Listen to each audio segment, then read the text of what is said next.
കണ്ണൂർ വിമാനത്താവളത്തിന് point of call പദവി നൽകണമെന്നാവശ്യപ്പെട്ട് airport action council chairman Rajeev Joseph നടത്തുന്ന നിരാഹാര സമരം ഇന്ന് 7ാം ദിവസം.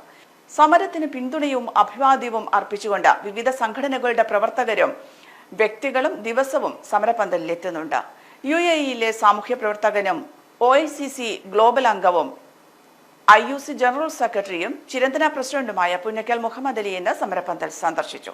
ഒരു വർഷം കൊണ്ട് ഏറ്റവും കൂടുതൽ യാത്രക്കാർ ആശ്രയിച്ച വിമാനത്താവളം എന്ന റെക്കോർഡുള്ള കണ്ണൂർ വിമാനത്താവളത്തിന്റെ ചിറകരിയാനാണ് കേന്ദ്ര സർക്കാർ ശ്രമിക്കുന്നതെന്നും കണ്ണൂരിന്റെ വികസനത്തിൽ ഏറെ പ്രാധാന്യമുള്ള വിമാനത്താവളം സംരക്ഷിക്കാൻ കക്ഷി രാഷ്ട്രീയത്തിന് അതീതമായി എല്ലാവരും മുന്നോട്ട് വരണമെന്നും പുന്നക്കൽ മുഹമ്മദ് അലി അഭ്യർത്ഥിച്ചു.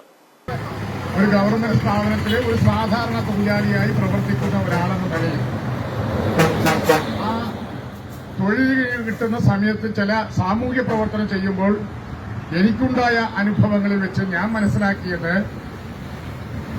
കേരളത്തിനോട് പ്രത്യേകമായി ഒരു അവഗണന നമ്മുടെ കേന്ദ്രം ഭരിക്കുന്നവർക്കുണ്ട് എന്നുള്ളത്. അത് ഞാൻ BJP ഭരിക്കുന്നതുകൊണ്ടാണെന്നൊന്നും ഞാൻ അവകാശപ്പെടുന്നു. ആര് ഭരിച്ചാലും കേരളത്തിന് ഒരു പ്രത്യേക അവഗണന മുമ്പൊക്കെ നാം അനുഭവിച്ചിട്ടുണ്ട്. വാസികൾ ഒറ്റക്കെട്ടായി പോരാടിയപ്പോഴാണ് USSB എന്ന സംവിധാനം കൊച്ചിയിൽ നിന്നും കോഴിക്കോട് നിന്നും എടുത്തു മാറ്റിയത്. കണ്ണൂരിലും അത് ഏർപ്പെടുത്താൻ ശ്രമം നടത്തിയിരുന്നു.